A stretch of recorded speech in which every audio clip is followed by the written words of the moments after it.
Bueno, buenos días a todos y todas. Nos encontramos en este caso en el panel 2, ¿de acuerdo? Del Congreso. En este caso, en esta mesa, como estarán viendo, tenemos un nivel altísimo, en este caso en materia de transparencia en las administraciones públicas. Y bueno, anteriormente anticipo para los ponentes y en este caso también compañeros y compañeras que disponen unos 15 minutos cada uno. En principio será profesor Emilio Guichot, seguirá Juli Ponce y acabará Clara Velasco. Bueno, respecto al profesor Emilio Guichot, como verán, su ponencia titula Retos y perspectivas futuras de la transparencia del gobierno abierto. Profesor Emilio Guichot, es catedrático de Derecho Administrativo en la Universidad de Sevilla. Cualquiera que se haya aproximado al estudio de la transparencia pública, de las administraciones públicas, sabrá que es uno de los mayores expertos en este tema. Cuenta con una cantidad... Yo he leído bastantes cosas de él, pero cuando ayer confieso que entré en Dialnet para ver un poco, por poner un número, eran una cantidad de publicaciones sobre esta materia, por tanto estamos ante uno de los grandes expertos. También destaca otras materias sobre responsabilidad, así como también materia de protección de datos, y yo creo que por tanto es la persona ideal para abrir precisamente esta mesa que trata sobre las administraciones públicas. De ahí que Emilio, cuando quiera, 15-20 minutos. Muchísimas gracias. Sí, ya te voy a empezar.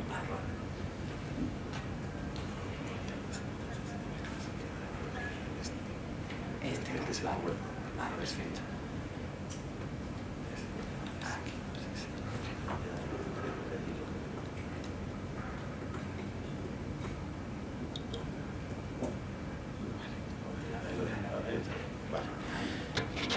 Hola, buenos días a todos. Gracias por estar aquí. Sé que la primera sesión ha sido más concurrida, la segunda ya habéis coincidido con clase, así que gracias a los que se han quedado y a los ponentes de la mesa anterior, que me disculpo no de venir porque he venido este viaje con mi madre, que no conocía Valencia, y entonces pues, puedo dejarlo pero en el menos tiempo posible, sea que se produzca una tragedia de pérdida y desorientación. Muchísimas gracias, Jorge, por esta invitación y por la flexibilidad, y a los compañeros de esta ponencia, de nuevo también por eso, porque cuando se ajustó el día tuvieron la inmensa generosidad, y repito la palabra de también ellos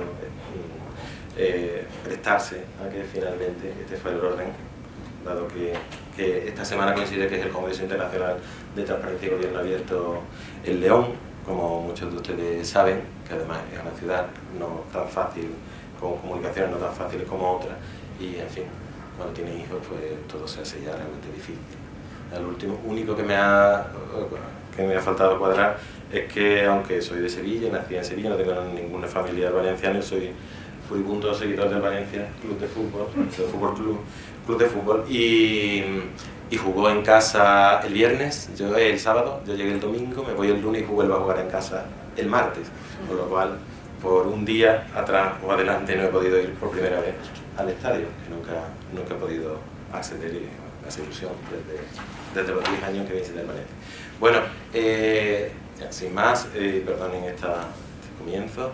En estos pocos minutos, pues la verdad es que no sé muy bien qué sintetizarles de algún espectro tan alto como los retos o la situación del gobierno abierto.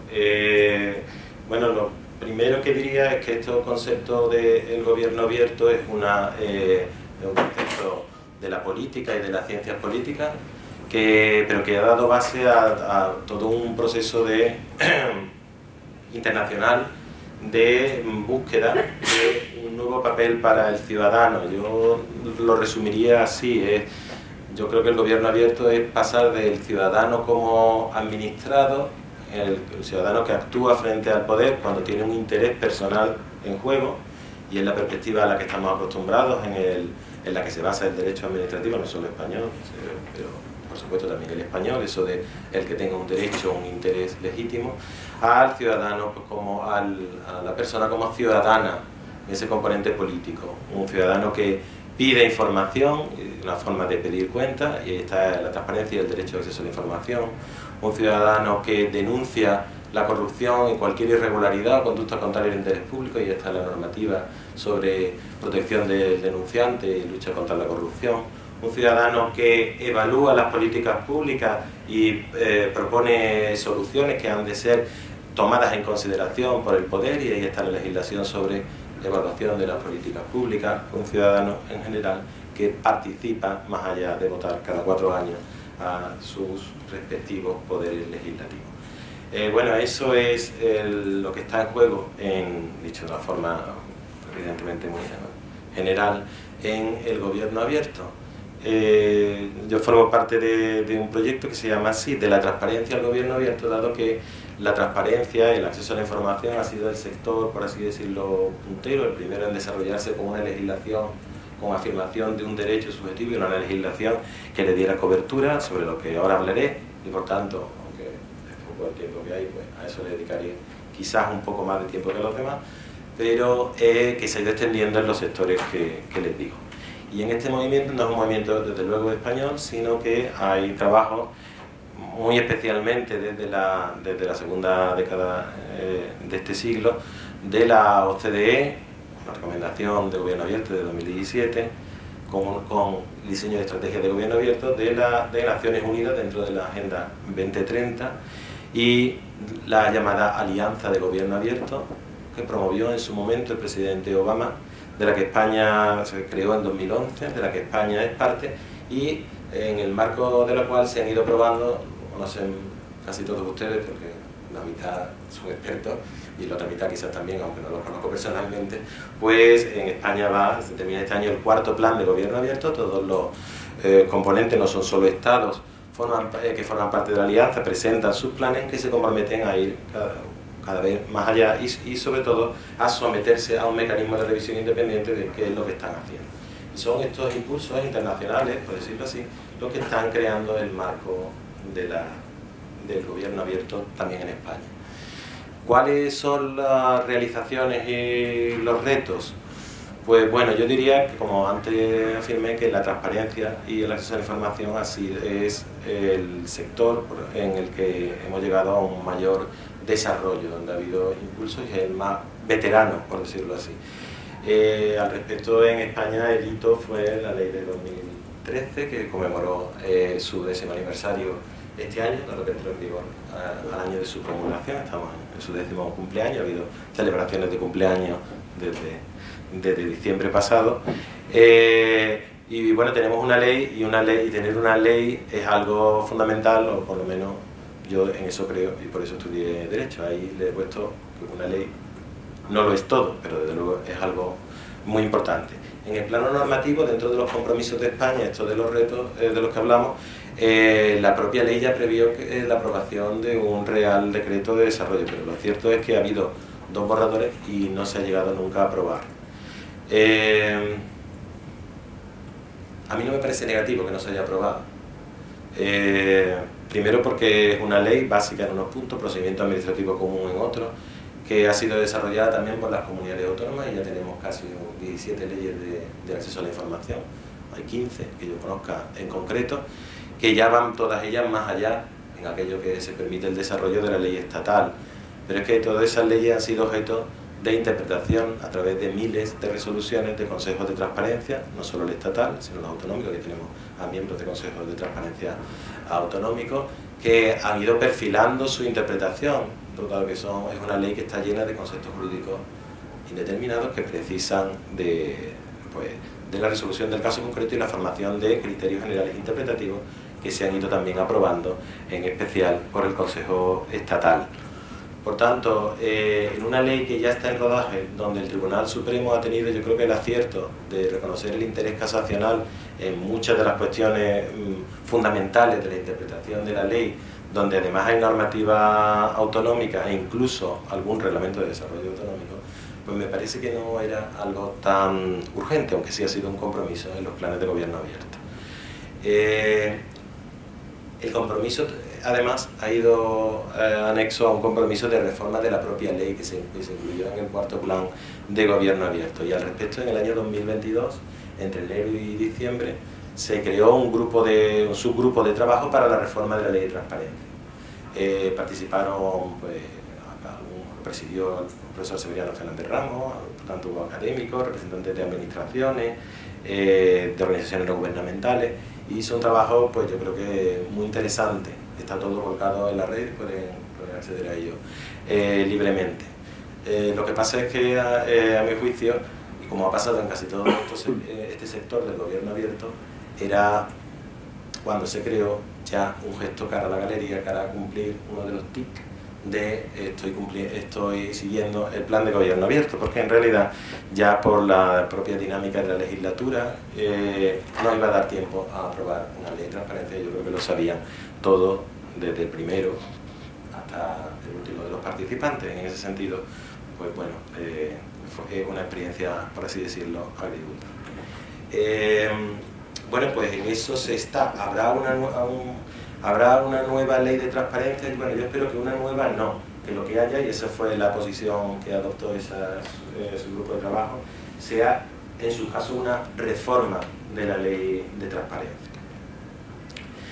¿Y sobre qué debería o podría girar esa reforma? Bueno, pues hay diversos puntos que se pueden mejorar, pero de lo que mejora o que empeora siempre es algo subjetivo. Yo diría que el punto donde hay mayor acuerdo, incluido por parte del propio Consejo de Transparencia, que al principio era reticente, es el de desarrollar un auténtico sistema sancionador para los casos de incumplimiento de la obligación de resolver en plazo, de cumplir con las propias resoluciones de los consejos de transparencia, de publicar. Bien, esa es la gran laguna de la ley.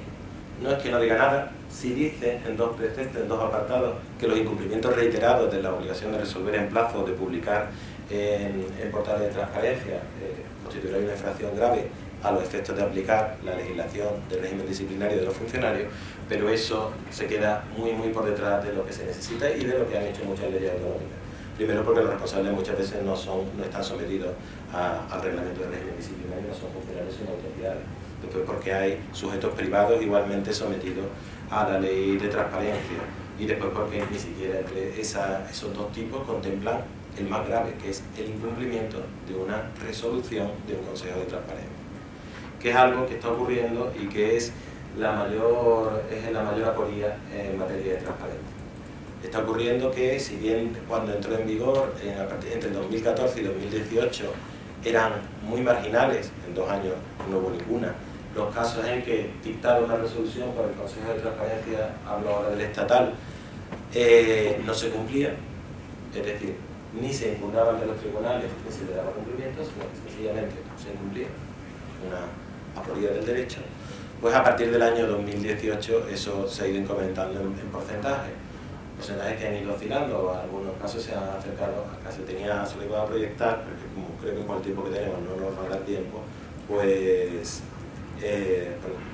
no sé si lo hay, pero porcentajes que han ido superando incluso el 10%. Tengan en cuenta que además se trata de un 10% muchas veces referido a las resoluciones más delicadas políticamente. Claro, hay algunas que se cumplen sin mayor problema, pero cuando son temas delicados, normalmente que afectan a la presidencia del gobierno, a viajes, por ejemplo, reuniones, uso de medios de transporte al servicio de la presidencia del gobierno, pues bien, en muchos de esos casos y otros, pues no se han cumplido. Y ahí ha quedado todo, un derecho absolutamente insatisfecho, y por tanto, para mí, el mayor problema, ahí tienen el cuadro de cumplimiento. Fíjense, el no coste del cumplimiento, pues ya en 2023 del 7%, en el 22 del 10%, en el 21 del 5%, en el 20 del 11%, en el 19 del 11%, o en el 18 del 4%, anteriormente era del 0%, 0 y 0. Así que eso es realmente algo lamentable y contra lo que hay que luchar. ¿Se obtendrá algo con un sistema de sanciones? Pues bueno, depende cuál sea el sistema de sanciones. Desde luego esas sanciones tendrá que instruirlas el propio Consejo de Transparencia, porque no se puede esperar, como el sistema actual, que sea la propia administración que incumple la que se ponga a sí misma la sanción. Y en eso yo voy detectando que hay ya un consenso bastante amplio, no solo en los académicos, sino también en los propios consejos de transparencia, lo cual me alegra. Otro punto prometido en el plan de gobierno abierto es la regulación de los secretos oficiales. Bien, esto no es una materia novedosa y además, de hecho, esta materia creo que solo impropiamente se puede considerar una materia de gobierno abierto. Pero bueno, ahí está como uno de los compromisos. Sabrán que hubo un anteproyecto de ley de información clasificada en la legislatura anterior y que no salió. ¿Qué es lo que hay detrás en España de esta materia? Dado que en otros países está regulado de una forma más o menos pacífica. Bueno, lo que hay detrás es que la ley actualmente vigente es de 1968, del franquismo, tuvo una reforma en el 78, anterior a la Constitución, y no es homologable a las leyes de nuestro entorno, ni siquiera a la regulación en la Unión Europea, ni en los demás, ni en países de la OTAN. Para empezar, porque ni siquiera la clasificación es similar, solo hay 2 categorías de secretos y no 3, que es lo más habitual, o porque la legislación española permite que también la Junta, lo que antes era la Junta de Jefes de Estado Mayor, clasifique sin un órgano que no es de elección, por así decirlo, democrática ni de segundo nivel, como lo es el gobierno, es lo habitual.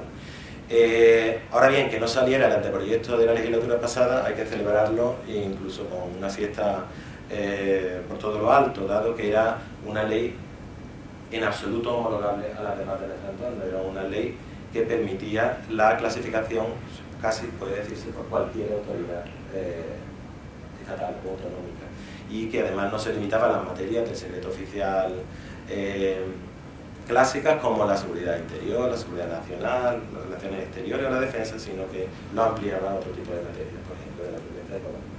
El informe no solo por las ONGs o por los académicos, sino que, les decía, el Consejo de Transparencia Estatal, un órgano nada sospechoso de no ser próximo al gobierno, donde, como saben, lo propone el gobierno a su presidente y ratificado por mayoría absoluta, pues bien propuesto por el gobierno que propuso el anteproyecto de ley de información verificada, pues consideró que efectivamente era un proyecto de ley que hacía algo por todos lados y que suponía una opacidad prácticamente total, o por lo menos a discrecionalidad del gobierno. Así que celebraremos que no haya salido, no que no salga una nueva ley de secreto oficial.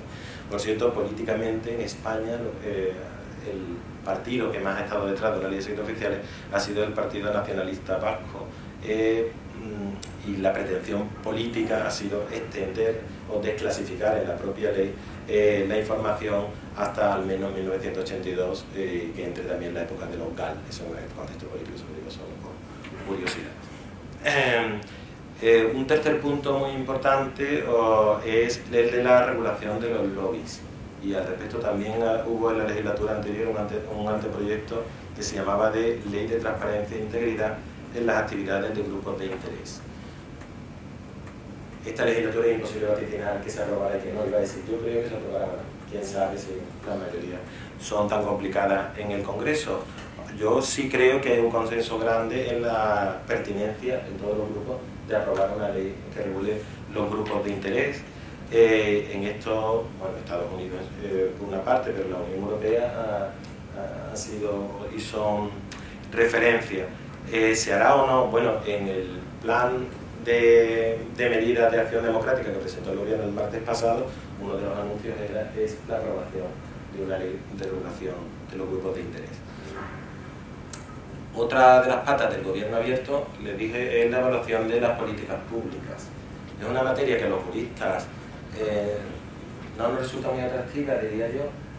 He tenido ocasión de trabajarlo porque me encargaron un proyecto de ley de evaluación de políticas públicas en el caso autonómico andaluz, y entonces me tuve que meter en él. Pero lo cierto es que la evaluación de políticas públicas se lleva haciendo sin ley estatal que la contemple, pero desde hace décadas, ¿no? Antes era EVAL, una agencia de políticas públicas. En el año 2022, en diciembre, sí se aprobó finalmente una ley estatal, la Ley de Institucionalización de Evaluación de las Políticas Públicas de la Administración General del Estado. En esto el Estado no ha sido pionero, en absoluto, no solo a nivel comparado, sino que ya hay muchas regulaciones autonómicas que establecen además sus propias agencias independientes de evaluación. Como antes les dije, la lógica de este grupo normativo es que no basta con aprobar un plan estratégico en la materia que sea, erradicación del chabolismo o en materia de medio ambiente o de carreteras, no basta con aprobarlo, gastar miles de millones de euros, a veces europeos, y después que los resultados sean los que sean y se ha gastado el dinero y el gobierno es otro, sino que hay que prever, cuando se aprueba un plan de este tipo, hay que prever y dotarlo de indicadores para que puedan ser evaluados con una evaluación intermedia, con una evaluación final, sacar conclusiones y aprender de esas conclusiones para la reorientación de esa política. ¿Quién está en esta materia? Es una pena que haya menos público que en la primera sesión, porque quien trabaja actualmente en la Agencia de Evaluación de Políticas Públicas, que tiene que recrearse, no se ha hecho, pues trabajan sobre todo economistas y licenciados en ciencias políticas. Esos son los que hacen el trabajo real. ¿Cuál es el papel del derecho? Pues establecer el marco institucional, o sobre todo el marco de obligatoriedad de la exigencia de que los planes sean evaluables y de que haya una evaluación y de que se han tenido, como les digo, en cuenta los resultados. El punto más delicado, cuando he estado trabajando con personas que se dedican a evaluación, es que ellos lo que querían es que no que se tengan en cuenta los resultados, sino que los resultados que ellos extraigan y las recomendaciones que hagan tengan que cumplirse por los gobiernos. Yo les digo que hay en juego algo esencial en la democracia, es decir, yo estoy totalmente a favor de la evaluación de políticas públicas, pero no de un gobierno puramente burocrático, porque aparte de eso las recomendaciones también siempre tienen que cumplir su objetivo, ¿no? En la vida, salvo en las ciencias puras, ¿no? Pero sí que una desviación de esas recomendaciones debe ser motivada. Eso me parece un equilibrio que además es que se llega en otros países. 2 minutos, perfecto. Pues entonces he hecho muy bien que no coger el PowerPoint. Pues entonces le hablo solo de los dos últimos puntos que están actualmente. Uno de ellos es la lucha contra la corrupción y la protección del denunciante. Muy bien, saben que la Unión Europea aprobó una directiva de protección del denunciante, lo que llaman del whistleblower. ¿De qué se trata? Se trata de que los ciudadanos, no cualquier ciudadano, sino en la configuración actual, los que trabajan para una empresa privada o para el sector público y en el contexto de esta relación laboral tienen conocimiento de una irregularidad, lo puedan denunciar con todos los mecanismos de garantía de que su identidad no va a ser conocida, no va a ser conocida, y de que en todo caso, aunque fuera conocida, están salvaguardados frente a cualquier medida de represalia en lo laboral o incluso a través, considerando represalia cualquier condena a indemnizar o de otro tipo que tengan en sede judicial. Bien, España ha llevado a cabo una transposición. La directiva solo se refiere a denuncias relacionadas con sectores de actividad gobernados por el derecho de la Unión Europea. Sin embargo, la directiva española, como han hecho por cierto todos los Estados miembros, la ha extendido también a algunas infracciones del derecho nacional. ¿Cuál ha sido aquí la aporía, por utilizar la misma palabra? Aunque yo utilizaría bien la chapuza. Ha sido que para el caso del derecho español lo que se ha previsto es solo la posibilidad de denunciar cuando se trata de una infracción grave o muy grave, y además de una infracción en el sentido técnico, jurídico o administrativo, es decir, una conducta tipificada como infracción y asociada a una sanción con esa calificación de grave o muy grave. De tal forma que al ciudadano ciudadano trabajador le va a ser casi imposible saber si aquello que está conociendo y que le parece que está mal está efectivamente tipificado como infracción y que además está tipificado como infracción grave y muy grave. Eso no es el contenido de la directiva respecto al derecho de la Unión Europea ni lo que está ocurriendo en otros países. La directiva se refiere sencillamente a infracciones, no en ese sentido técnico, sino a cualquier ilegalidad. Es más, admite que cualquier irregularidad o mala gestión, aunque no constituya una ilegalidad, pueda ser también denunciada.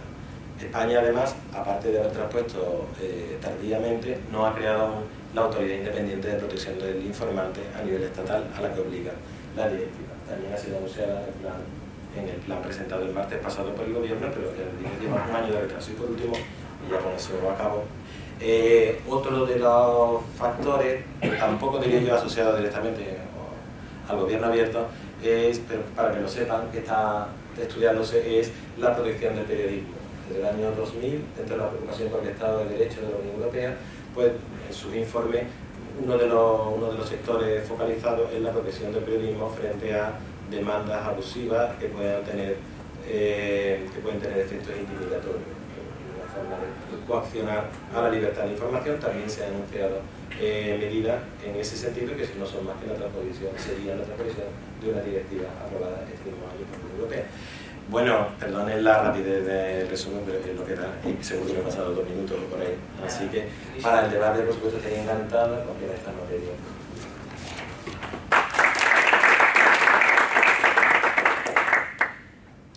Muchas gracias, Emilio. Yo creo que lo que podemos hacer es eso, es decir, cuando ya presente Yuli y también Clara, en el turno de preguntas ahí sí que podéis extender un poco vuestras impresiones y de esta manera nos enriquecemos el debate. Bueno, seguidamente el turno del profesor Yuli Ponce, en este caso con el título Algoritmos, transparencia y buena administración, justificación, errores y código fuente, el ejemplo español de la sentencia del llamado caso Bosco. El profesor Yuli Ponce Solé es catedrático de Derecho Administrativo en la Universidad de Barcelona. Sus líneas de investigación se centran en el derecho urbanístico, derecho a la vivienda, pero es cierto que sus publicaciones son destacables en materia de derecho a buena administración por parte de las administraciones públicas. Y bueno, en los últimos años también ha publicado diversos artículos relacionados con las implicaciones legales del uso de algoritmos por parte de las administraciones públicas, y precisamente hoy viene a hablarnos concretamente del uso de un algoritmo por parte de la administración pública, en este caso el sistema Bosco. Así que, sin más, te cedo la palabra. Muchas gracias.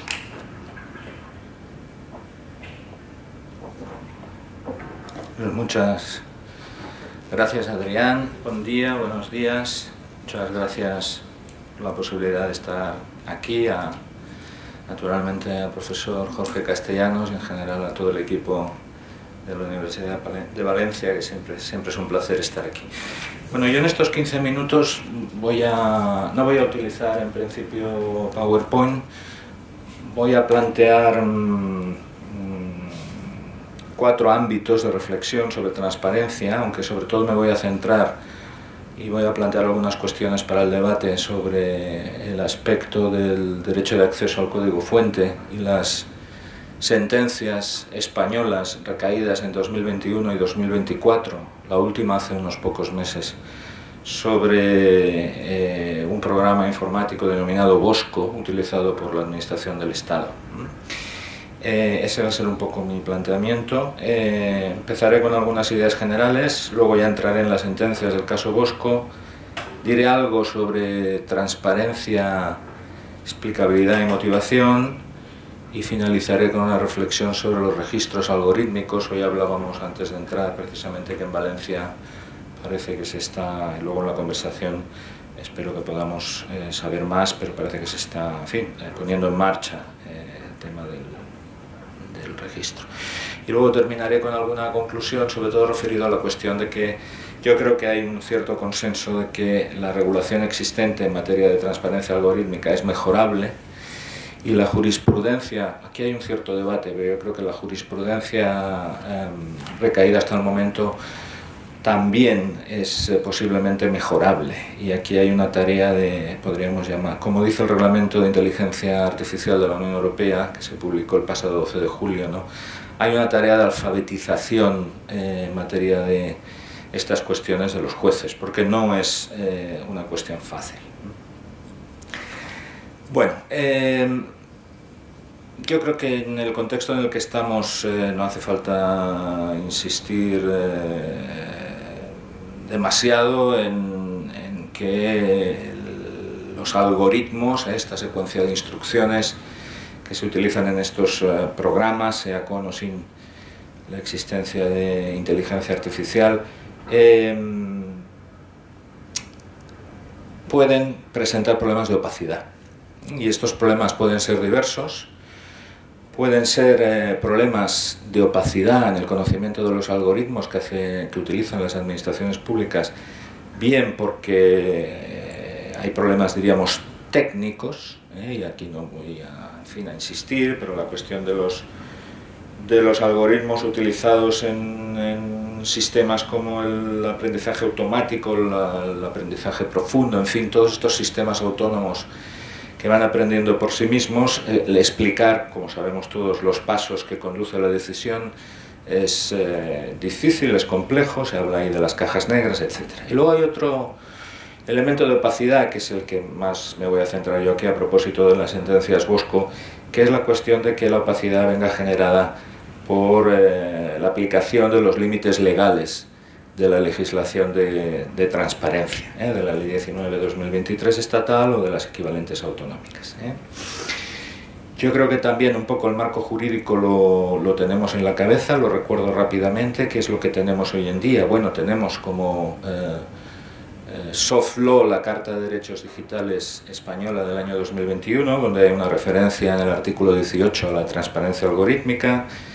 Tenemos la Ley Estatal del año 22, integral para la igualdad de trato, que por ahí se cuela el artículo 23, que también hace una referencia al favorecimiento por parte, es un artículo un poco indeterminado, ¿no? El favorecimiento por parte de las administraciones de la transparencia algorítmica, ¿no? Siempre que sea factible técnicamente, en fin, un artículo realmente pues muy deshilachado, ¿no? Aquí en Valencia todo el mundo conocemos también vuestra Ley Valenciana de Transparencia con Gobierno del año 22, el famoso artículo 16, donde incorpora la obligación administrativa de publicidad activa, en referencia con los sistemas algorítmicos o de inteligencia artificial que tengan impacto en los procedimientos administrativos, prestación de servicios públicos, etcétera, etcétera. Hay alguna otra norma a nivel estatal menos conocida. Hay un reglamento del año 21 de actuación y funcionamiento del sector público por medios electrónicos, que tiene carácter básico y que también exige que en la sede electrónica se incluya una relación actualizada de las actuaciones administrativas automatizadas vinculadas a los servicios, con descripción de diseño y funcionamiento, mecanismos de rendición de cuentas. Este artículo es un artículo un poco olvidado, ¿no? Esto a nivel español. A nivel europeo conocemos el Reglamento General de Protección de Datos, el artículo 14.15, esa necesidad de dar desde la perspectiva de los datos una información significativa sobre la lógica aplicada, en el caso de procedimientos automatizados. Y ahora solo quiero dejar encima de la mesa, lo podemos recuperar luego en la conversación, el reglamento que mencionaba de inteligencia artificial, publicado el 12 de julio en el Diario Oficial de la Unión Europea, que tiene unas cuantas referencias a transparencia, ¿no? En el considerando 27, ensaya una reflexión sobre transparencia y una definición de la transparencia en el ámbito de la inteligencia artificial, el artículo 13, referido a sistemas de alto riesgo, en fin, y el artículo 50 sobre todo, que es este artículo que con independencia de que exista alto riesgo o no en la inteligencia artificial, hay unas obligaciones de transparencia cuando se produce una serie de circunstancias. No entraré ahora en detalle, interactuación con humanos, sistemas que detectan emociones, etcétera, etcétera. Hay unas obligaciones de transparencia, artículo 50, relevantes. Claro que este artículo, como otros, no va a entrar en vigor hasta, si no me equivoco, agosto de 2026, ¿no? Pero es verdad que el reglamento tiene algunas consideraciones y yo luego aludiré también al artículo 86 en materia de explicabilidad. Bien. Con este marco jurídico que tenemos en vigor y que entrará en vigor en el futuro, bueno, se suceden estas dos sentencias del caso Bosco. Dos sentencias del caso Bosco, una del año 21, otra de hace unos pocos meses, que se unen a otras sentencias de ámbito europeo que previamente habían abordado problemas relacionados con el código fuente. De entrada, yo no creo que haya que insistir en todos los posibles beneficios que aporta, desde luego, los sistemas algorítmicos para la mejora del funcionamiento de la administración, sin duda, pero tampoco hay que insistir en los posibles riesgos, como el reglamento europeo establece, ¿no? Y entre esos riesgos están y tenemos ejemplos variados, ¿no? Están los posibles errores de programación, no solo los famosos sesgos también, naturalmente, las alucinaciones, los errores, pero también los errores de programación o bugs, ¿no? Porque en el caso Bosco parece efectivamente estar debajo del problema que yo ahora explicaré muy brevemente, la posibilidad de que ese programa informático tenga errores de programación, errores que están causando problemas a ciudadanos, ¿no? El tema de los errores en la utilización de sistemas algorítmicos se ha producido, como decía, en varios países, incluso en algún caso ha dado lugar hasta series de televisión, ¿no? No sé si están al caso de la serie de televisión que ahora se pasa por alguna plataforma española, Mr. Bates contra el servicio de correos, ¿no? Bueno, un caso que todavía trae cola en el Reino Unido, ¿no? Bueno, como digo, la cuestión de acceso a código fuente ha sido tratado en ámbito judicial en otros países, el caso italiano normalmente es citado, el Consejo de Estado, que sí que ha dado acceso, incluso en España, fuera del ámbito judicial, han habido casos donde, por ejemplo, en Cataluña la GAIP ha dado acceso a código fuente en alguna de sus resoluciones, también el Consejo de Transparencia y Buen Gobierno, pero como propiamente ámbito judicial son estas dos sentencias del caso Bosco, salvo error o omisión mía, los que entran directamente en la cuestión del acceso al corazón del programa informático, ¿no? Aquí en la sala hay colegas que han tratado y han escrito de estas cuestiones. Lorenzo Cotino lo ha hecho también Emilio Guixot, otros también hemos escrito, Alejandro Huergo ha escrito. De hecho, Alejandro Huergo y yo tuvimos la ocasión, a través de varios posts del blog Almacén de Derecho, de intercambiar algunas ideas. No estábamos exactamente de acuerdo en la calificación de las sentencias. Para Alejandro le parecían las sentencias adecuadas, en mi caso yo creía y creo que no. Bien, da margen para debatir en su caso, Explicado muy brevemente para quien no haya leído las sentencias, pero son muy fáciles de explicar. El caso es que,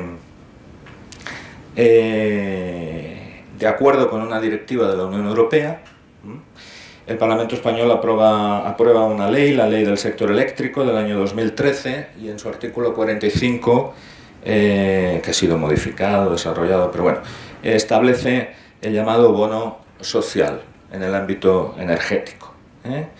Este bono es una prestación destinada a proteger a determinados consumidores vulnerables, y consiste en la aplicación de un descuento en la factura de la luz, dicho rápido y sin precisión, el precio de la electricidad consumida en su vivienda habitual. Para la discusión, yo me gustaría destacar algunas cosas. El programa Bosco es un programa que analiza las solicitudes y decide, ahí hay una controversia, pero en fin, toma una decisión en primera instancia sobre si la solicitud tiene o no los requisitos necesarios para acceder al bono social. Es un programa elaborado por la propia administración, parece ser, no ha sido contratado externamente, y podríamos entender, también aquí hay un debate, que el programa Bosco constituye un supuesto de inteligencia artificial basada en reglas, ¿no? Dentro del artículo 3.1 ahora del reglamento, el concepto de inteligencia artificial, bueno, podríamos también plantearnos si el programa Bosco entraría dentro de los supuestos de alto riesgo del anexo 3. Bueno, yo no lo voy a hacer. El caso es que la sentencia de 2021 proviene de una impugnación judicial de la Fundación Civio. Recomiendo que vayan a su página web, etcétera, etcétera. La Fundación Civio ya había ido al Consejo al Consejo de Transparencia y Buen Gobierno. No le había dado acceso al código fuente, sí a otras especificaciones técnicas. Eso dio lugar a que no se sintiera satisfecha la Fundación, corto diríamos los antecedentes, y se llega a una decisión judicial en 2021. Es una decisión judicial del Juzgado Central de lo Contencioso Administrativo número 8, y lo que se discute aquí es si va a haber acceso o no al código fuente. Claro, la Fundación Cibio, esto es importante yo creo para que luego conversemos, ¿no? La Fundación Cibio utiliza aquí el derecho de acceso de la Ley 19/2023, y yo creo que es importante el enfoque que adopta la Fundación Cibio porque utiliza el instrumento que tiene a su mano, diríamos de algún modo. Ella no es interesada en el sentido técnico porque no le han rechazado ninguna solicitud de acceso al bono y por tanto la manera de entrar en el proceso que encuentra Cibio es a través de la Ley 19/2023 y la discusión del derecho al acceso, ¿no? Y eso condiciona el enfoque de la sentencia, Bueno, esta primera sentencia niega el acceso y dice, entre otras cosas, que hay una discusión básicamente sobre propiedad intelectual. Y lo que afirma la primera sentencia de 2021 es que no hay o no se aplica la legislación de propiedad intelectual española, un Real Decreto del año 96, respecto a las excepciones de propiedad intelectual del artículo 13, que dice básicamente que una norma o un acto administrativo no hay derecho de propiedad intelectual por parte de la Administración. Dice más cosas, pero yo lo simplifico así porque en fin, no tenemos tiempo. Cibio recurre y hay una sentencia 30 de abril de 2024 de la Audiencia Nacional. Esta básicamente, esencialmente, reitera lo que dice la primera sentencia. La Audiencia Nacional insiste en ello y añade, además, unos supuestos problemas de seguridad, de ciberseguridad que generaría dar el código fuente basado en un informe que se aporta durante el proceso por parte de la Administración del Estado, donde si uno lo lee parece que se va a hundir el mundo si se diera acceso al código fuente.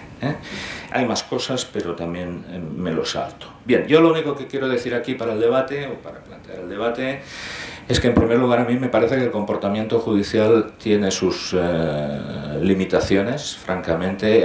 El apoyo en ese informe de la Administración del Estado sin cuestionarlo ni analizarlo, simplemente creyéndose, bueno, no da mayores razones, ¿no? Por tanto, no existe por parte de la Administración del Estado un test de daño, ¿no? O de perjuicio realmente, en fin, bien hecho, ¿no? Sino simplemente un informe bueno, con unas líneas que se supone que hay una serie de riesgos, ¿no? Aquí hay un tema interesante de las limitaciones judiciales, esa confianza ciega en informes públicos, lo que se llama un sesgo cognitivo de grupo, que el Tribunal Supremo, la Sala de Contencioso, lo ha discutido en otros casos, y yo creo que en este caso también es muy discutible. Y luego yo creo que el artículo 13, cuando se trata de un programa que ha elaborado la propia Administración Pública, no estamos aquí hablando de contratación, luego en la conversación podríamos abrirlo al tema del problema de la propiedad intelectual cuando se contrata externamente, pero esto es un problema de la propia Administración. Yo creo que este programa, para mí, en este caso concreto, sabemos las tesis de Andrés, ¿no?, sobre la naturaleza jurídica de los algoritmos. Yo no creo que siempre los algoritmos, y en todo caso, deban ser normas, pero en este caso concreto, lo que hace el programa Bosco esencialmente es traducir al código informático una norma jurídica, la norma jurídica del bono social. Y desde mi punto de vista, aquí sí que hay, el programa Bosco puede ser considerado una norma. Es igual, considerémoslo un acto si queremos, no importa. En cualquier caso, yo sí que creo que entraría en el límite, o diríamos en las excepciones del artículo 13 de la propiedad intelectual. Hay otras cuestiones que yo no voy a entrar aquí.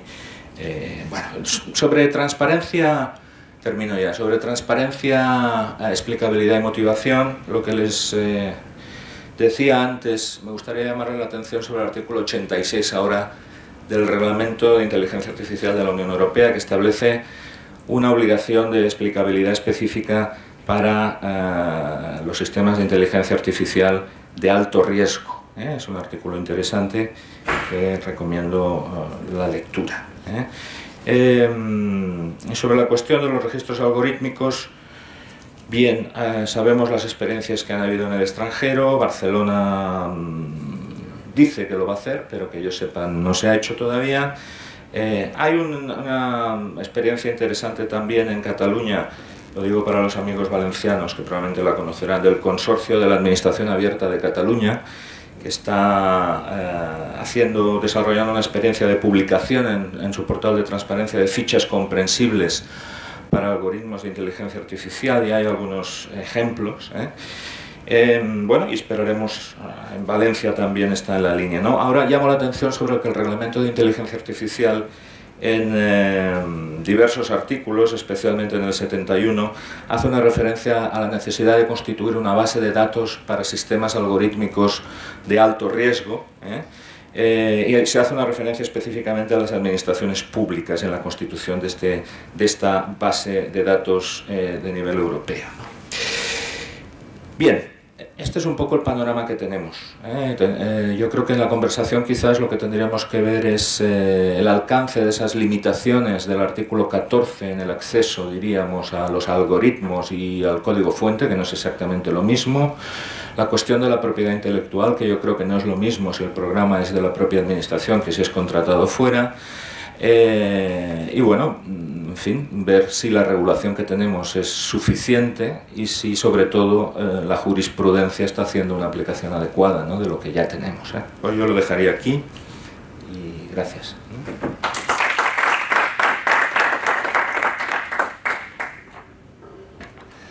Muchas gracias, Juli, porque te has ajustado perfectamente al tiempo, incluso, o sea, un minuto.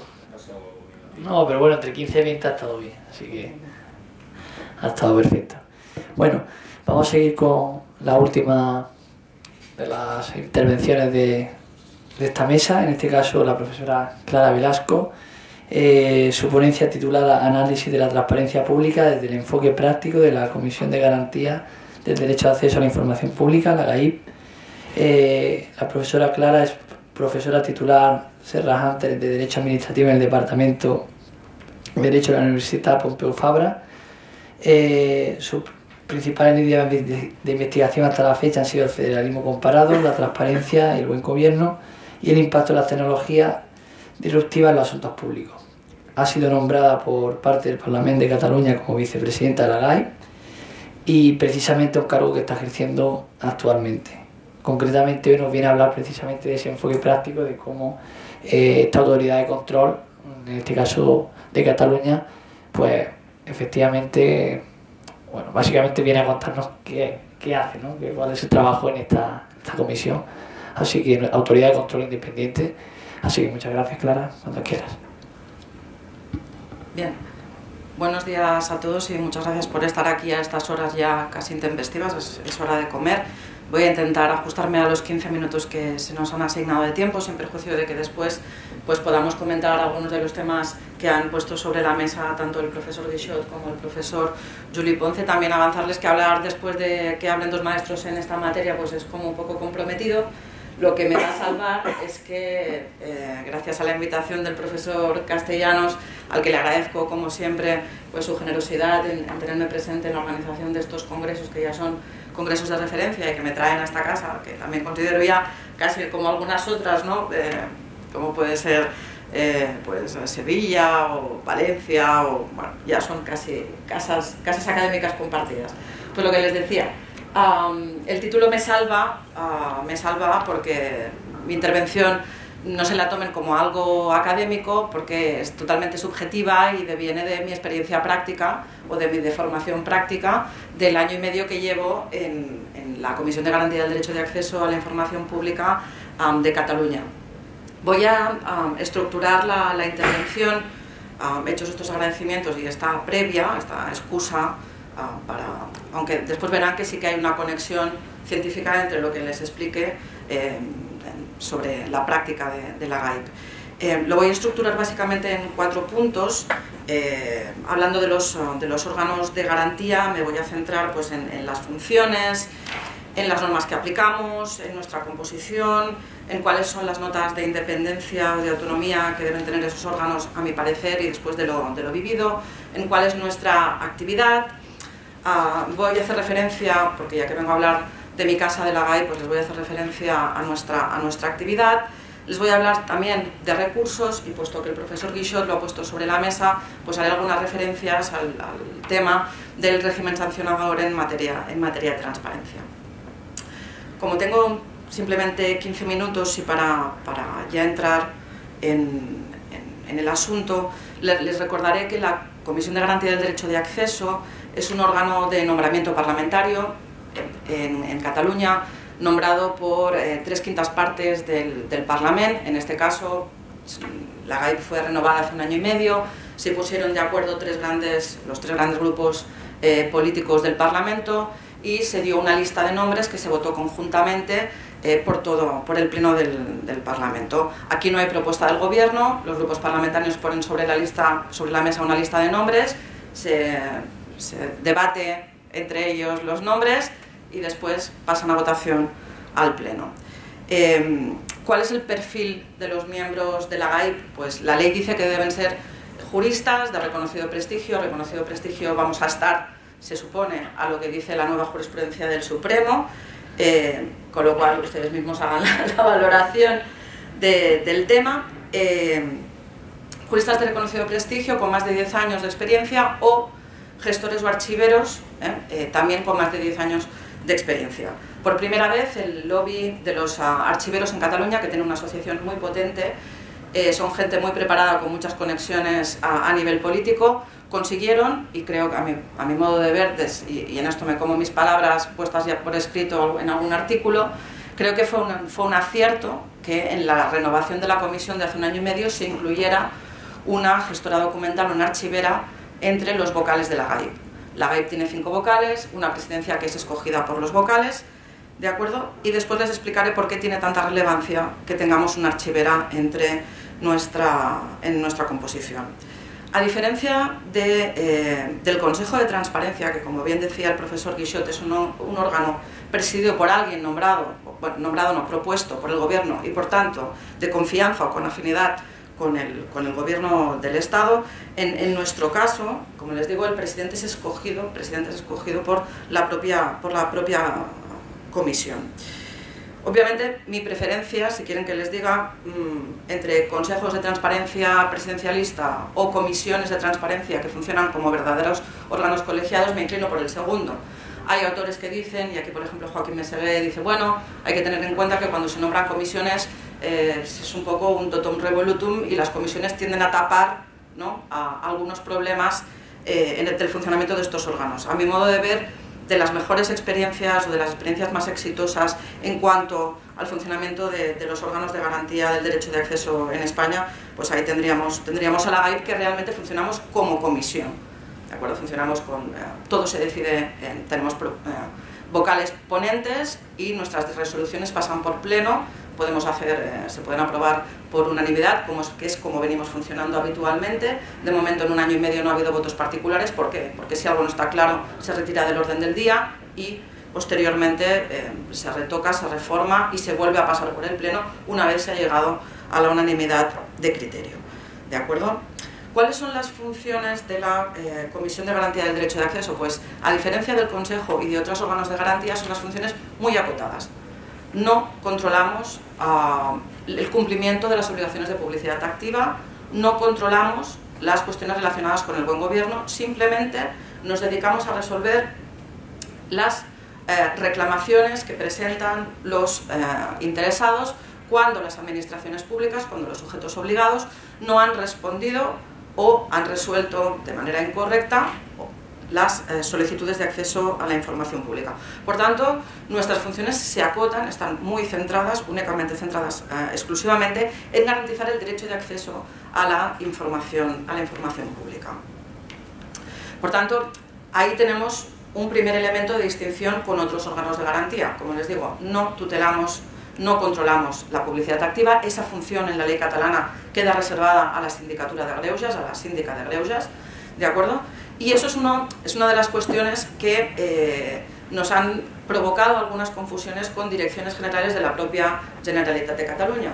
¿Por qué? Porque había alguna dirección general, la de Buen Gobierno y Calidad Democrática y Participación, que consideraba que la GAIP y su dirección general tenían las mismas competencias.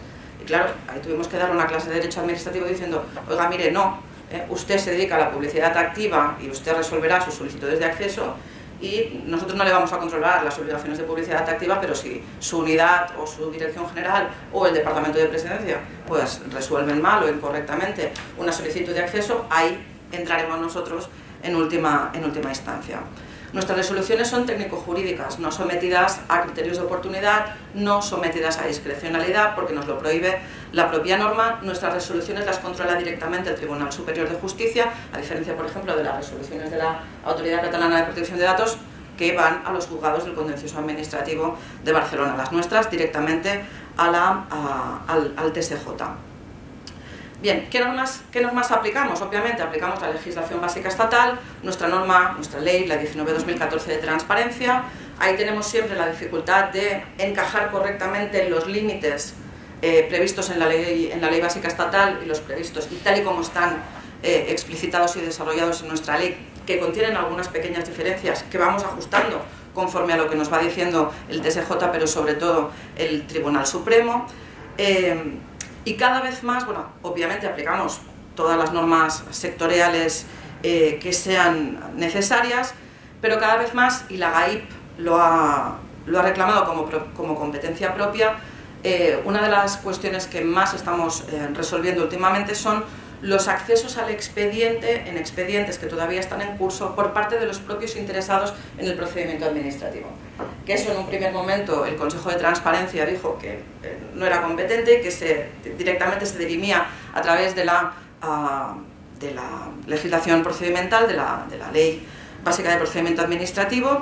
En nuestro caso, desde el principio, la GAIP batalló por ser competentes, y una cosa es la competencia del órgano garante y otra cosa es la legislación aplicable. Nosotros consideramos que somos competentes y aplicamos preferentemente la norma de procedimiento administrativo. Si hay una norma sectorial de procedimiento administrativo, esa norma de procedimiento administrativo, pero sí que consideramos que no tiene ningún sentido dejar desamparado al interesado en el procedimiento cuando otra persona, una tercera persona no interesada en el procedimiento, podría acceder a la información de ese procedimiento en curso y, en caso de que no fuera atendida su solicitud, venir a pedir el amparo de la comisión. Por tanto, ahí estamos batallando ¿no? por esa competencia. Veremos cómo queda eso delante del TSJ, porque ya tenemos alguna impugnación y alguna cuestión que nos va a llevar en casación al Tribunal Supremo. Hay que tener en cuenta que en Cataluña, a diferencia de lo que pasa con la Ley Básica Estatal, sí que hay una norma reglamentaria que establece que cuando la Generalitat de Cataluña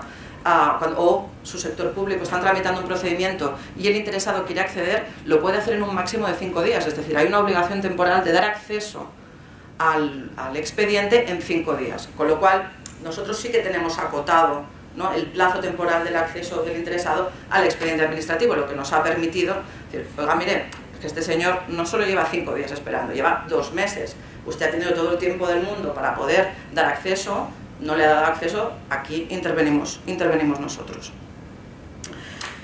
Ya les he dicho quién nos nombra, ya les he dicho qué normas aplicamos. Obviamente también nos consideramos órgano garante en materia de acceso a la información ambiental. También hay algunos departamentos de la Generalitat que nos quieren apartar de ahí, pero ¿qué hace la GAIP en materia de medio ambiente? Oiga, es que, bueno, tiene su normativa sectorial, pero no hay un órgano garante, por tanto, el régimen de garantía del derecho no es completo, por tanto, el órgano garante por defecto somos nosotros, ¿no? Tenemos régimen, hablando de nuevo del órgano, tenemos régimen de dedicación exclusiva, tenemos un régimen de inmovilidad en el cargo, por tanto, no nos pueden cesar a no ser que cometamos alguna de las infracciones previstas en la ley o que tengamos una incompatibilidad sobrevenida o que se nos declare incapaces, pero no se nos puede cesar discrecionalmente, obviamente. Se supone que tenemos, y digo se supone porque ya lo veréis, se supone que tenemos independencia orgánica y funcional. De momento solo se nos está respetando la independencia funcional y a veces ni siquiera, porque hay presiones políticas en algunos casos y en otros casos, y en el caso de la independencia orgánica, si ustedes se miran de momento la organización del Departamento de Presidencia donde estamos incardinados, no existimos, no somos unidad administrativa, no somos centro de imputación de personal y así llevamos desde el año, esta es una de las grandes cosas que he descubierto después de trabajar 1 año y medio ahí, decíamos, ¿cómo es que no tenemos RLT?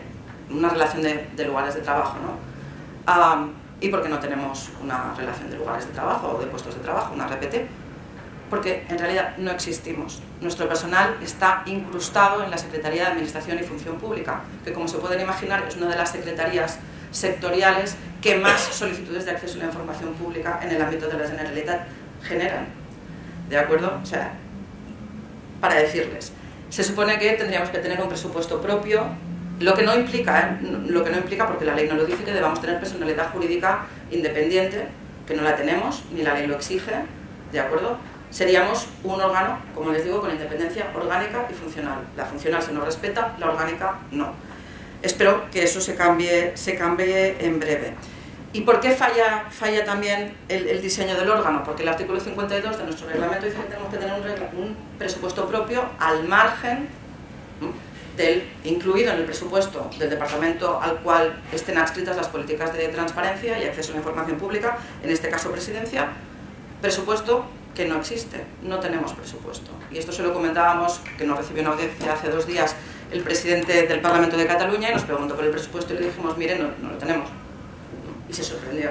Bueno, no se sorprenda, porque cuando gobernaba su partido político, ¿no?, de aquellos polvos, pues estos lodos. 9 años después de la creación de la Comisión de Garantía, no tenemos presupuesto propio. Se supone que la ejecución del presupuesto que se nos asigne también tendría que ser propia, pero no les quiero explicar lo que nos cuesta, pues, invitar a un profesor y poderle pagar el tren o el billete, ¿no?, de avión, porque no nos dejan ejecutar ni los 17.000 euros que tenemos atribuidos de gasto propio, 17.000 euros, que también se lo comentamos al presidente del Parlamento de la Generalitat y se quedó anonadado. Eso, controlar el personal que no es nuestro, controlar el presupuesto que tampoco es nuestro, son medidas de control indirecto respecto a un órgano que debería estar dotado de toda la autonomía posible, aunque no tenga personalidad jurídica propia, distinta o diferenciada. Por otro lado, la Comisión de Garantía del Derecho de Acceso a la Información en Cataluña ha estado tradicionalmente infradotada. Si en el año, les voy a dar los datos porque tenemos la memoria acabada de publicar, todavía no la hemos podido traducir al castellano porque no tenemos, al español porque no tenemos medios. En 2016 la GAIP contaba con 12 personas, 5 eran vocales y se presentaron 561 reclamaciones. En el año 2023 somos 18 con 1.330 reclamaciones. Es decir, el aumento de reclamaciones no ha venido acompañado de una dotación de recursos humanos pues sólida, consistente o acorde con las necesidades que exige la prestación del servicio. Piensen que nosotros tenemos 2 meses para resolver. 2 meses. Queda un poco justo resolver en 2 meses cuando durante el verano del año pasado nos quedamos 5 vocales y 2 administrativos y un técnico, porque se no... Piensen que nosotros hemos funcionado durante muchos años con refuerzos de 9 meses. A nosotros los refuerzos nos vienen de la calle, gente que acaba de salir de la universidad o que es su primer trabajo, lo que el relevo constante de personas tampoco permite generar una cultura de órgano, ¿de acuerdo? Y gente especializada en materia de acceso a la información pública. Con lo cual, estamos siempre formando nuevo personal, somos un órgano formador fantástico, porque luego la Agencia de Protección de Datos siempre nos los acaba picando, ¿no?, porque ofrece mejores retribuciones, mejores condiciones salariales. En cuanto a nuestra actividad, como les he dicho, nuestras resoluciones son actos administrativos sometidos estrictamente a criterios jurídicos. Como decía el profesor Guixot, toda la legislación de transparencia y de acceso y reguladora del derecho de acceso a la información pública está plagada de conceptos jurídicos indeterminados y, como les decía, a mi modo de ver ha sido un acierto contar con una archivera o con una gestora documental en nuestra composición, porque, por ejemplo, el concepto jurídico indeterminado que permite inadmitir solicitudes de acceso a la información pública, que sería la labor compleja de elaboración o reelaboración de la información, que es una cosa prevista en la ley, desde un punto de vista jurídico es muy difícil de aprender, de definir. Cuando viene una gestora documental o una archivera y dice, de acuerdo con los criterios de gestión documental, esto implica tantas horas, esto tendría que estar en este registro, esto tendría que estar ya evaluado y la tabla de acceso y expurgo es esta, ¿de acuerdo? Cuando se nos dan parámetros objetivos para poder delimitar el concepto jurídico, labor compleja de elaboración o reelaboración, eso ha permitido a la comisión no admitir cuando cuando la administración lo alega, esa excusa para inadmitir, como les digo, las solicitudes de acceso a la información por parte de los ciudadanos, lo que ha hecho decrecer el número de desestimaciones por ese motivo. ¿De acuerdo? ¿Por qué? Porque ya no compramos el argumento, porque tenemos a alguien técnico que nos dice, no, esto no es complejo, es voluminoso pero no es complejo. Y fíjate, los criterios del archivero que está trabajando en esa unidad son estos, y aplicando esos criterios de archivística, pues tiene que hacer esto, esto y esto. Eso nos permite objetivar las admisiones y no desestimar, cosa que anteriores composiciones de la comisión pues no podían llevar a cabo, ¿no? Tenemos, ya les he dicho que tenemos que resolver en 2 meses, que el año pasado cerramos con 1.330 resoluciones y que a diferencia del Consejo de Transparencia tenemos una tasa de congestión muy baja, resolvemos en plazo, en una media de no llega a 60 días. Ahí lo que nos complica la cuestión en materia de ajustarnos a los plazos previstos es el tema de la mediación. ¿Por qué? Porque en la ley catalana está prevista la mediación como mecanismo de resolución de las reclamaciones en materia de derecho de acceso. Una tercera parte de nuestras reclamaciones, los reclamantes solicitan mediación. Cuando está prevista la mediación ya no son 2 meses, sino que son 3 meses. ¿Qué pasa?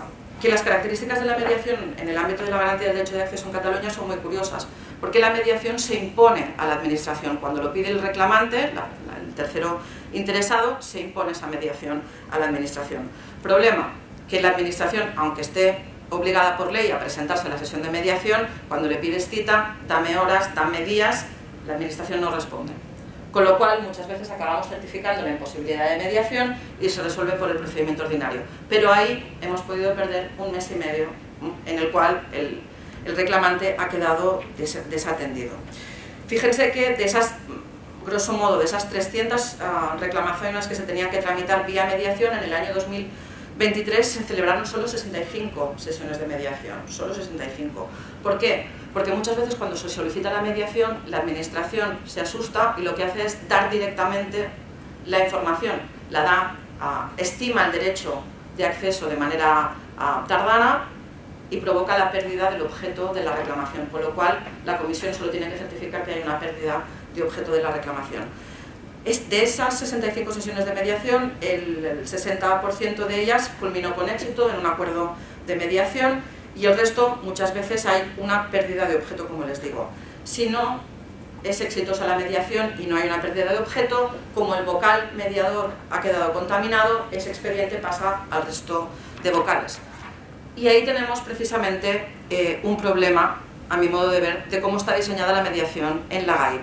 ¿Por qué? Porque perdemos a un vocal que solo se dedica a mediación.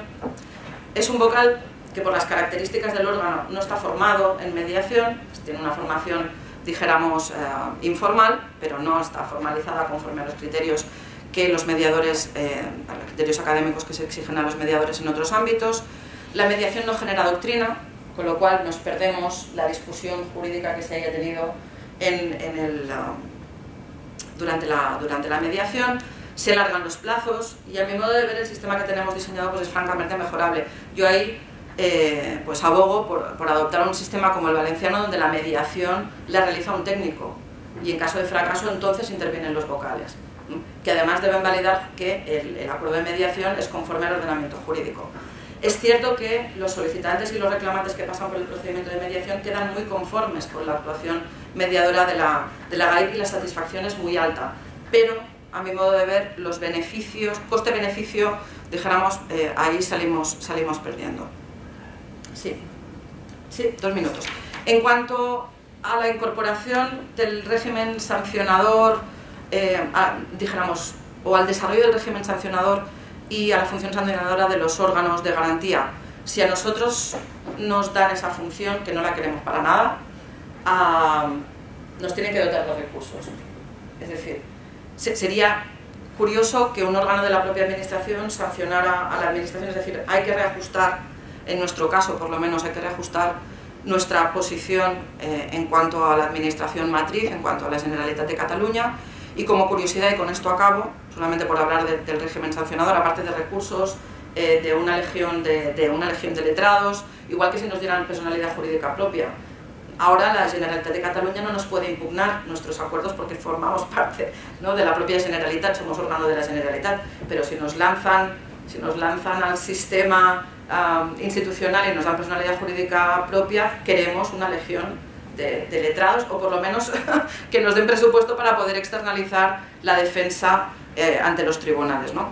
Y fíjense que la ley catalana, en cuanto al régimen sancionador, en el artículo 89.2, prevé un órgano para sancionar a los altos cargos de la Generalitat que incumplan las obligaciones en relación a la transparencia, al buen gobierno y también en relación al ejercicio del derecho de acceso. Es un órgano que desde la aprobación de la ley debe contar con 2 juristas de reconocido prestigio nombrados por el Parlamento, con un representante de la Comisión Jurídica Asesora, y el titular del órgano debe ser el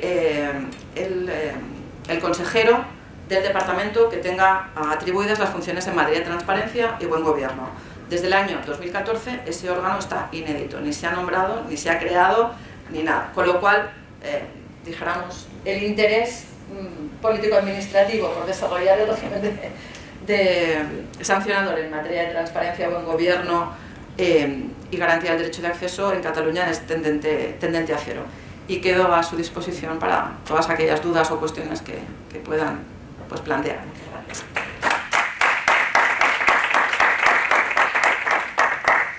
Muchas gracias, Clara.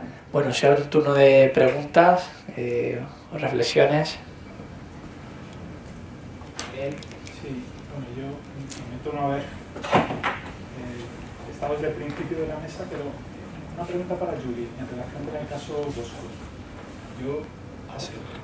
Una pregunta para Juli en relación con el caso Bosco.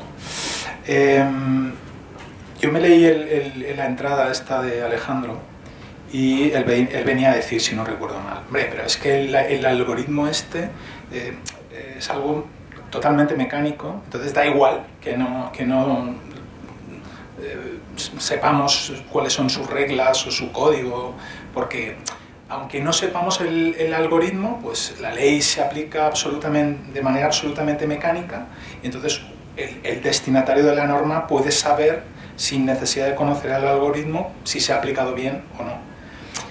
A mí, yo no tengo ni idea, pero te lo quiero preguntar, porque a mí me da la impresión, o no lo sé, pero que quizás el algoritmo sí que puede añadir algo, o de que hay riesgo de que el algoritmo no refleje mecánicamente lo que dice la ley. Entonces yo creo que esta es una cuestión crucial y no tengo ni idea, pero me gustaría saberlo.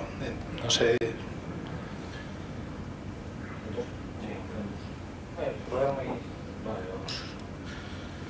Sí, Gabriel, gracias.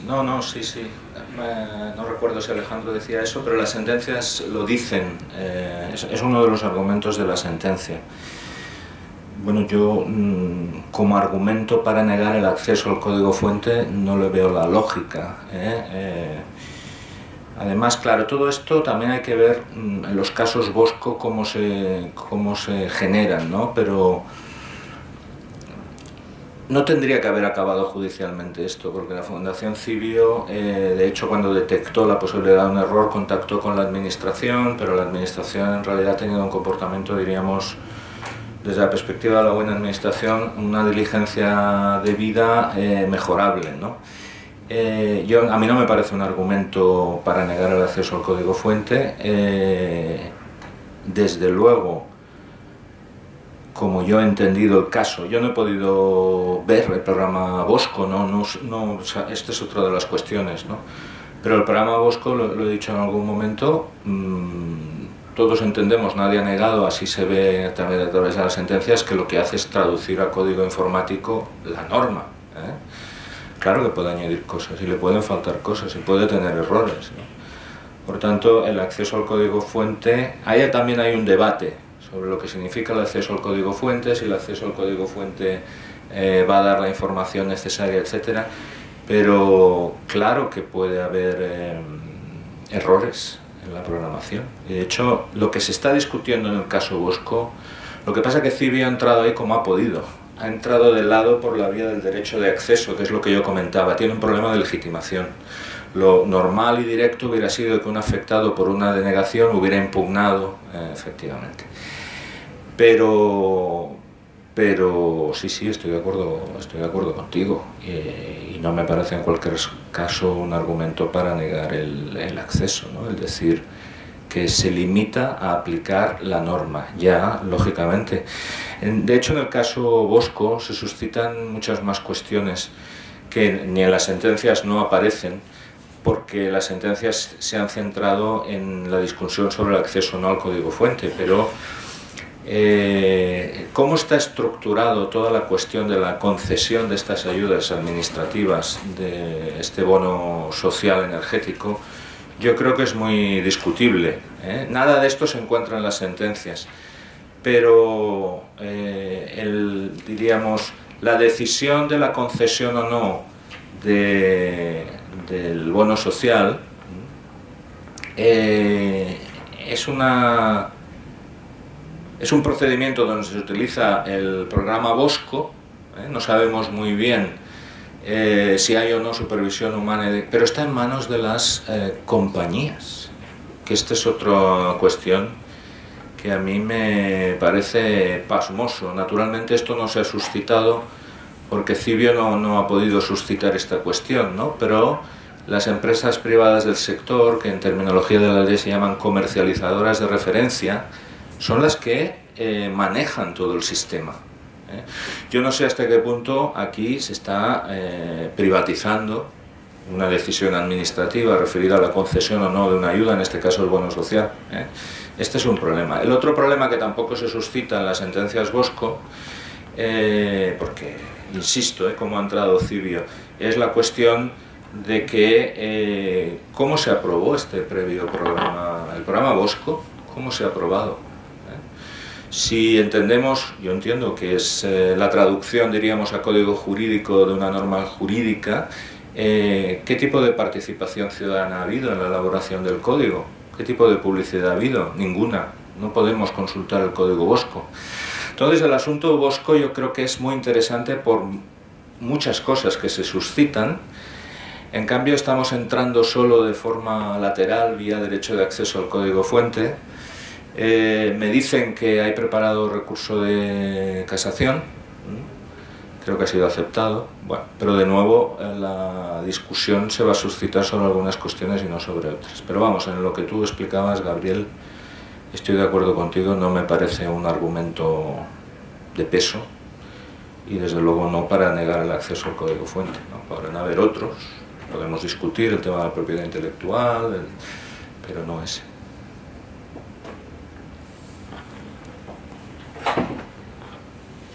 Muchas gracias. Bueno, yo simplemente mi enhorabuena a los tres ponentes por las presentaciones que han sido todas muy interesantes y una reflexión al hilo precisamente de esta intervención y de su respuesta que se me viene a la cabeza es si pensamos en el análisis en términos de utilidad de la obligación de facilitar el acceso al código fuente. Es verdad que tenemos el argumento de las dificultades de su explicabilidad, ¿no? Y la idea esta de los ciudadanos no van a poder entender por mucho que se acceda al código fuente, pero yo sí que creo que es útil en el sentido de que simplemente el hecho de establecer la obligación de facilitar el acceso al código ya genera también la obligación de respetar esa norma cuando se traduce al lenguaje algorítmico, porque sí, puede decir la administración, es simplemente la traducción de la norma, pero tenemos que confiar en que eso es verdad. Simplemente.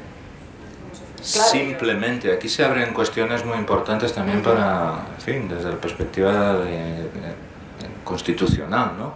La traducción de normas a código, imagínate una ley no es simple, que se automatiza para su aplicación, ¿no? Bueno, ahí, ¿quién garantiza que la traducción, diríamos, a código corresponde con el texto? Yo muchas veces pienso en lo que son las traducciones en idiomas, ¿no? De las leyes en otros idiomas, ¿no? Ahí hay todo un sistema interno de los parlamentos donde se garantiza que la traducción, porque es muy importante, pero no hay nada parecido respecto a posible futura automatización, ¿no? de supuestos, ¿no? Perdón. No, efectivamente nada. Pues que si no establecemos esa obligación, lo único que nos queda es confiar en que verdaderamente se hace bien la traducción y verdaderamente no hay errores de programación errores sin intención o verdaderamente modificaciones o alteraciones intencionadas dentro de ese cálculo matemático que a fin de cuentas es un algoritmo. Entonces yo creo que es fundamental la obligación de esa transparencia, de ese acceso al código, con independencia de que podamos los ciudadanos de a pie comprender o no lo que significa, porque ya hay expertos en la materia, en inteligencia artificial e informática, que sí que van a ser capaces de entender y de evaluar verdaderamente que se ha respetado esa traducción tal y como tiene que hacerse, ¿no? Y esto en el ámbito de la administración. Si nos trasladamos al ámbito privado, a los bancos que utilizan algoritmos para conceder un crédito o no, utilizando en muchos casos también pues, una programación que puede tener una tendencia sesgada o discriminatoria, o en el ámbito penitenciario, el sistema este que se utilizaba en Estados Unidos, el COMPAS me parece que se llama, para catalogar o calificar la posible reincidencia de las personas, también con un sesgo racial muy claro, ¿no? Cuando eran personas de raza negra, y esto también influía en el resultado, ¿no? Y es tremendamente grave, y no podemos caer en bueno, pues ese argumento de la explicabilidad, la dificultad de explicabilidad, o el argumento de la propiedad intelectual como excusa para no revelar. Me ha parecido también muy interesante su presentación, sobre todo porque nos metía de lleno en el funcionamiento del órgano, y especialmente la falta de un presupuesto, sobre todo de un presupuesto y de la autonomía para ejecutar ese presupuesto, porque eso pues nos aleja de esa independencia y de esa autonomía necesaria para la ejecución de las funciones. Nada más y muchísimas gracias.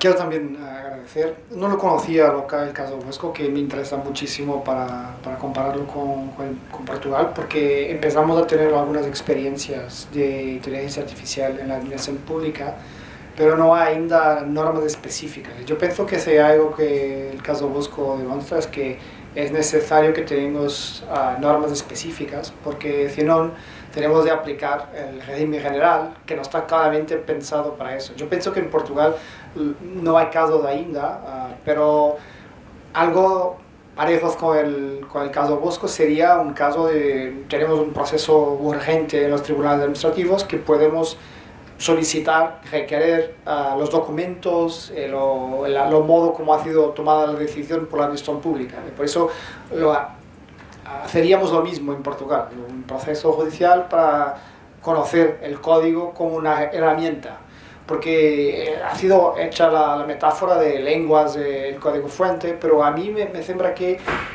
es más parejos con una herramienta que estás utilizando para hacer algo. En ese sentido, puedes requerirlo hoy a la administración pública, el tribunal administrativo, que te sea mostrado cómo ha sido tomada la decisión. Eso es insuficiente, porque has dicho que, por ejemplo, si es una empresa privada, puede decir que es el secreto comercial. Eso no puede ser, tiene que haber reglas que expliquen si ha sido comprado por la administración pública, no puede haber un problema de secreto comercial, porque si no, nunca nadie lo podrá ver. Eso es un problema interesante. Voy a estudiar el caso Bosco, que me ha interesado muchísimo. Después, muy rápidamente, me ha sido muy interesante conocer el caso de la gente del caso de Cataluña, porque yo he trabajado en tiempos con la Comisión Portuguesa, que es el que se llama Comisión de Acceso a los Documentos Administrativos, que uno no reconocen como en Cataluña, que es muy interesante porque es una extensa discusión entre los abogados portugueses, que puedas pedir para acceder como interesado, solamente si no es interesado. O sea, es muy interesante porque los abogados, yo soy también abogado, no podemos hacerlo, tenemos que ir al tribunal, un proceso especial, si es interesado, pero si no es, puedes pedir a un amigo que pida por ti, que es un poco estúpido, pero se lo hace.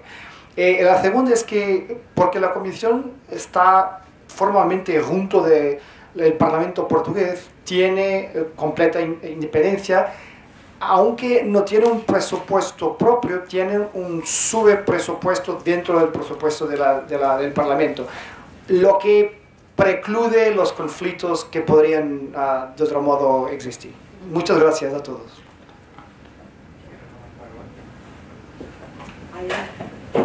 ahí es donde querríamos llegar nosotros, a ser considerados comisionados del Parlamento, porque nos designa directamente el Parlamento, y que no estuviéramos incardinados en la administración, sino en la órbita parlamentaria, como en nuestro caso el defensor del pueblo, ¿no? Pues quedar ahí.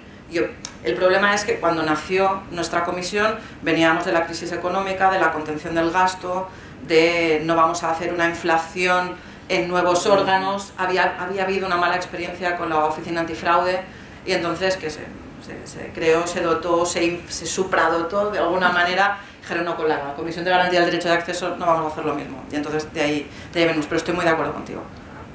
Hola, bueno, yo agradeceros, no os he podido escuchar a todos, pero a los que os he podido escuchar, pues nada, que estoy completamente de acuerdo con lo que habéis dicho, y simplemente apuntar lo que has comentado acerca de la mediación. Yo soy mediadora aquí y no sé si te va a servir de consuelo, pero lo que me has contado de allí por lo menos los que acceden, los que piden mediación y se puede llevar a cabo la mediación, quedan contentos. Aquí no. Aquí nos hemos pasado de frenada y hemos regulado la mediación tan estricta que es imposible. O sea, hemos ido contra todos los fundamentos de lo que tiene que ser una mediación. Está tan regulada que, por supuesto, la administración pasa de la mediación, ni contesta ni nada, y los que piden la mediación no llegamos a ninguna mediación porque no se puede hacer. Por eso que si has hablado de 66 casos, es un éxito. O sea, os felicito porque no somos ejemplo de nada, al revés. Yo creo que hemos regulado tanto que eso es contrario a lo que es la mediación, que la mediación es algo que se tiene que salir de ese encorsetamiento que tenemos ya en la justicia, y ya te digo, es un fracaso lo que tenemos aquí. Estoy decepcionadísima. Muchas gracias. La verdad es que es una experiencia exitosa. Mi comentario era más en relación a cómo está diseñada, porque como somos 5, uno de los vocales se dedica exclusivamente, porque así lo decidimos al principio, se dedica exclusivamente a mediar, con lo cual su sapiencia la perdemos para el resto de casos. Y además, como en el proceso de mediación, si es infructuoso, él queda contaminado, también se aparta del procedimiento de resolución, con lo cual siempre en ese punto vamos un poco cojos. Pero sí que es cierto que las estadísticas de satisfacción, cuando el proceso se ha desarrollado, son realmente buenas. Lo que pasa es que en nuestra mediación, de lo que llegamos a ver los otros vocales que no estamos en el día a día de ese procedimiento, es que lo que se acaba produciendo es sobre todo un acotamiento del objeto de la solicitud después de la reclamación. Es decir, te conformas con, cuando te refieres a qué te estás refiriendo concretamente. Si acotamos el periodo temporal de la reclamación, esto va a tirar adelante, tenéis medios, se pacta el plazo de ejecución. Es en esos términos en los que se desarrolla seguramente los procesos de mediación, más que en aplicar límites, por ejemplo. Ahí, las discusiones no van por ahí, pero sí que realmente tanto los que pasan por el procedimiento como el propio mediador salen bastante satisfechos de la experiencia. Vamos a cerrar, solo medio que ha pedido la palabra y ya cerramos. Muchas gracias, porque andamos por suelto, dado que no tengo ninguna cuestión. Solo para apuntar para el debate sobre la intervención tan interesante de mis compañeros que se han suscitado aquí en el debate. Yo creo que efectivamente es interesante, pero no solo que sea interesante, pero finalmente esa distinción en muchos ordenamientos que empiezan a acercarse al tema que hace Alejandro Huergo entre informática decisional e informática auxiliar, por decirlo así. En un programa informático que traduce un programa normativo que toma decisiones regladas, es cierto que conocer el programa a priori no plantea ninguna... se da una paradoja, no es necesario, porque puedes comprobar, como creo que él dice, con papel y boli, si tienes derecho a esa cantidad de pensión o al bono social o no. Por tanto, aparentemente es más inocuo y por otra parte, digamos, es menos relevante, precisamente porque puedes comprobar. Ahora, como decía yo, el que sea teóricamente menos relevante no es un argumento para impedirlo, ¿no? Diferente sería, y lo ha apuntado también Ana, son los programas de y ya Julie lo dejó apuntado, ¿no? De, bueno, esto con independencia de si esto del Bosco es auténtica inteligencia artificial o no. Podría decirse también que no. Pero los programas de predicción, bueno, tú hablabas de los permisos, pero también los programas de inspección de Hacienda, por ejemplo, aquí inspeccionan en función de donde se ha detectado fraude por categoría, tipo de operación. Claro, en esos programas es mucho más relevante porque ahí no hay una programación normativa, pero también es potencialmente el riesgo es muy superior. Y de hecho, los bienes que están en juego son precisamente los que se persiguen con esas actuaciones. Puede estar desde la integridad de las personas, si le das permiso previdenciario a quien no está en condiciones, hasta el pago de sus impuestos por quien debe. De tal forma que en todos los casos puede estar en juego límite. En Bosco, como ha explicado Julie, al final la cuestión no estuvo por la propiedad intelectual de lo que era un programa elaborado por la propia administración, sino estuvo en un concepto que no está en la legislación de transparencia española como tal, aunque sí está en la francesa, que sea modificado para eso, que es el de seguridad informática. Es decir, bueno, es que conocer este funcionamiento exacto de este programa, vamos a decirlo así significadamente, puede poner en riesgo para empezar los datos personales de millones de personas que además hablan de su vulnerabilidad económica. Entonces, ahora, ¿eso es cierto o no? Nosotros poca habilidad podemos tener, lo tenemos para saberlo. Había en ese caso un informe del Centro Criptológico Nacional, un informe no de parte, sino solicitado por el juez, pero bueno, un informe público. En la sentencia lo que se relata en los autos es que no había sido combatido por parte de Cibio, que tuvo su plazo para responder a ese informe. Claro, si eso está más en juego de verdad, la vulnerabilidad de los datos de 3 millones de personas, entre yo y mi madre, que se beneficien del bono social, bueno, pues a eso era lo que se daba.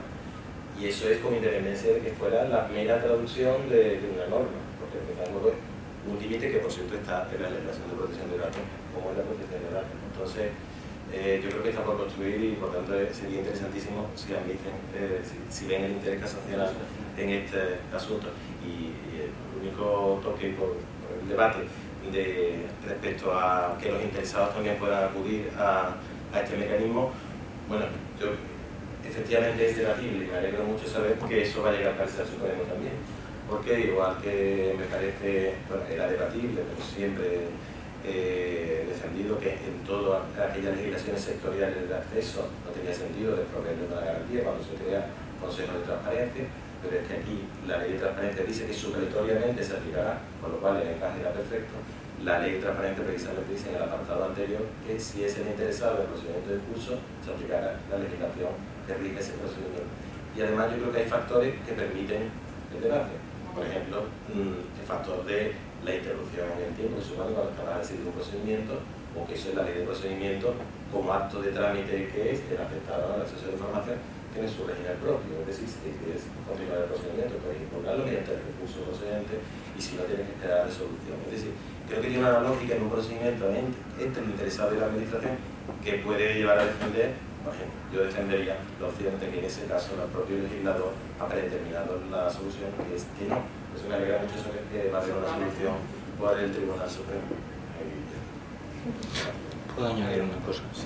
Nada, ya no es un tema complejo, pero yo no estoy muy seguro que se ponga, que del conocimiento del código fuente se pusiera en riesgo protección de datos de millones de personas. Lo único que está pidiendo Cibio es que enseñen el código para saber si la traslación a código de la norma es correcta o tiene errores. Yo no creo que eso ponga en peligro ningún... Y luego, más allá de las disquisiciones nuestras jurídicas, de una perspectiva general, democrática y de transparencia, claro, el hecho de que Cibio pudiera tener acceso al código y ver si hay un error, significaría que, detectado el error, Cibio podría poner en relieve ese error, incluso hacerlo público, y eso significaría... Porque el problema de la repetición de los programas informáticos es que si está mal, va a estar 2000 veces mal. Eso permitiría, desde la perspectiva de buen funcionamiento del sistema, eso permitiría evitar futuros errores. Entonces es un tema muy complejo. Yo tampoco soy un experto en propiedad intelectual, está ahí, no lo han descartado. Es verdad que han añadido el tema de seguridad, pero ellos siguen que hay una propiedad intelectual de la administración. A mí ese argumento me parece muy débil. El de seguridad lo podríamos... Entonces hay temas delicados ahí, pero yo también cogería un poco de distancia, y lo que se está diciendo en definitiva es tú puedes comprobar con un lápiz y papel si en tu caso te lo han aplicado mal, pero hay que tener un poco de sentido sistémico, ¿no? Si hay un error que se va a repetir 1500 veces, deberíamos encontrar una fórmula entre todos y también judicialmente para poder detectar el error y corregirlo en su caso, ¿no? Entonces, bueno, a ver en casación que... Sí, es que yo creo que, o sea, primero que a mí me extraña que realmente no haya añadido nada, pero bueno, vamos a suponer que no haya, que en cualquier caso siempre hay un potencial error y hay que comprobar, o sea, necesitas conocer el código para... A mí la discusión me recuerda mucho el tema de las circulares, ¿no? Dice, no son impugnables las circulares porque tú siempre puedes impugnar los actos de aplicación, ya, pero es que desde los años 50 del siglo XX se permite el recurso directo contra reglamentos para no obligar a los afectados, que pueden ser miles, a tener que esperar a que se les aplique mal el reglamento para tener que reaccionar. Y con la posibilidad de recurrir directamente, y para recurrir directamente el reglamento hay que conocerlo primero, te evitas una cantidad de litigios, de lesiones a la tutela judicial efectiva, porque muchas veces a posteriori va a ser complicado resolver y tutelar efectivamente los derechos de los miles de afectados que pueda haber. Entonces, es de sentido común, permite que la gente pueda conocer esa norma que supuestamente traduce bien la norma jurídica, pues el código, y permite que la gente lo examine y que si realmente comprueba que no se ha traducido bien, que lo pueda impugnar. Es de sentido común. Yo lo creo, yo solo decía que el argumento de la sentencia Ya. Si hay riesgo para uno de esos bienes, derechos fundamentales en este caso. Ahora, si eso es cierto o no, eso es lo que dice el Centro Criptológico Nacional. Yo no lo sé, yo ya hasta ahí no puedo resolver. Si no, ¿cuál es el problema de que se sepa todo? Si además, como dice Judy, hay propiedad intelectual de la administración, que es como nuestra. Pero en el tema de la propiedad intelectual también es un poco una falacia, porque lo que protege es la explotación de, no el acceso a. Pero también estamos jugando aquí con dos conceptos que son distintos. El hecho de que yo pueda verlo no significa que pueda explotarlo, y el derecho de acceso... Hay el otro elemento de secreto comercial también. Claro, aquí hay un tema, Gabriel, que a ti te gusta el análisis económico y lo que decía el compañero portugués. No es este el caso. Yo creo que este es un caso fácil. Pero ahora imagínate que Bosco fuera contratado externamente. Y dices, no parece lógico, razonablemente, que la administración tenga que estar, diríamos, sometida, ¿no? Cuando compra un programa, que ese programa sea confidencial, porque lo lógico sería que... Pero bueno, claro, ¿quién va a querer contratar con las administraciones si ha hecho una inversión en el desarrollo del programa y ese programa luego va a ser de acceso público, ¿no? A efectos de competidores, etc.? Ese es un problema que está ahí. Entonces, es mucho más complejo la propiedad intelectual, por eso te digo, yo no soy un experto, y ahí habrá que colaborar con expertos de propiedad intelectual y secreto comercial también, ¿no? Pero vamos, el caso Bosco no se plantea este problema, no hay una empresa que esté protegiendo, diríamos, sus intereses comerciales, ¿no? Bueno, lo vamos a dejar aquí. Bien, a la tarde continuaremos pero con un panel online con un compañero de Guatemala y otro de Ecuador. Vale, ya descansamos un ratito.